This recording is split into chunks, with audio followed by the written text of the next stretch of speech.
हजरत अली फरमाते हैं, बीबी सैयदा फातिमा ने कभी मुझे कुछ कहा ही नहीं, कभी कोई फरमाइश नहीं की।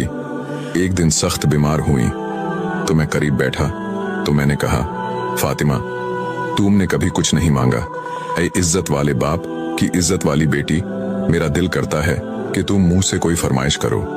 तो हजरत फातिमा ने कहा, ऐ अली अगर एक अनार मिल जाए तो, मेरी तबीयत चाह रही है अनार खाने को। हजरत अली फरमाते हैं, मैं गया, मेरे पास एक दिनार था, उसका एक अनार खरीदा। अनार खरीद कर जब वापस पलटा तो देखा एक बूढ़ा शख्स जिसके हाथ पैर लड़खड़ा रहे थे, कहने लगे, या अली मैं कई दिनों का भूखा हूं। हजरत अली फरमाते हैं, मेरे पास वह एक ही दिनार था जिसका वो अनार आ गया। कहते हैं मैंने उसी वक्त वह अनार निकाला और उस शख्स के हाथ में रखा और बोझल कदमों से जब मैं घर में दाखिल हुआ तो हजरत फातिमा रजी अल्लाह ताला अन्हु जब हजरत अली का उतरा हुआ चेहरा देखा तो कहने लगी, अली पैसे अल्लाह के रास्ते में दे आए हो, खैरात कर आए हो। हजरत अली फरमाते हैं कि जब फातिमा की तरफ देखा तो मैं हैरान रह गया।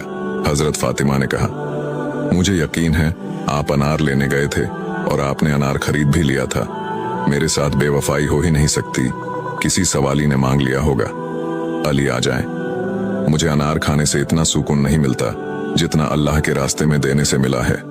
हजरत अली कहते हैं कि हम दोनों मियाँ बीवी सब्र करके बैठ गए। इतने में दरवाजे पर दस्तक हुई।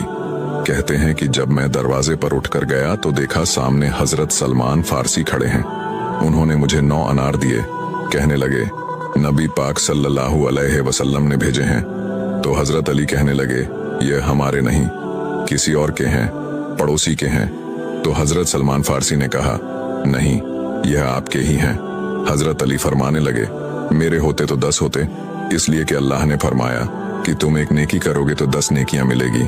फरमाया मेरे होते तो 10 पूरे होते, यह 9 है, अल्लाह के रसूल ने भेजा है, मेरा यकीन कमजोर नहीं हो सकता। हजरत सलमान फारसी ने जेब में हाथ डाला और कहा, यह पूरे 10 ही हैं, मैं तो तुम्हारा इम्तिहान ले रहा था। सुभान अल्लाह, ऐसा यकीन माशाअल्लाह।